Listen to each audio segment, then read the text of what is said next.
এখনকার দিনে মেয়ে এত শর্টেজ, মেয়ে পাওয়া যাচ্ছে না, যার জন্য মেয়েরা এটাকে খুব সৎভাবে ব্যবহার করছে। এখন একটা মেয়ের 3-4টে করে বয়ফ্রেন্ড, আর যাদের সুন্দর দেখতে তাদের তো একেবারে 12 ভাতা কথাটা সম্মান রাখার চেষ্টা করে। এখন ভালো ছেলেদের দেখো গার্লফ্রেন্ড নেই, তাদের জন্য মেয়ে পাওয়া যাচ্ছে না বিয়ে করার। কিন্তু তুমি দেখো যত গাঁজাখোর, মদখোর, লাতখোর, এদের ঠিক মেয়ে জোগাড় হয়ে যাচ্ছে। এখনকার মেয়েদের দেখবে 90% গর্ভাশয় সিস্টের প্রবলেম।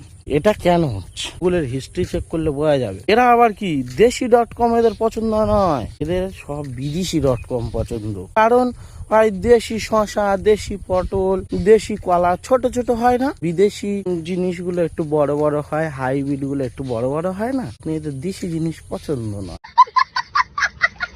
আগে শুনতাম যে একটা মেয়ে প্রেম করেছে, ছেলেটা তার ধোকা দিয়ে চলে গেছে, চা খেয়ে ভাঁড় ফেলে রেখে চলে। এখনকার দিনে তা হয় না, এখন একটা মেয়ে ছেলেটা ধোকা দিয়ে দিচ্ছে, আর ছেলেটা বিষ খেয়ে গলায় দড়ি দিয়ে তার জীবন শেষ করে দিচ্ছে। এটা কিন্তু ঠিক হচ্ছে না।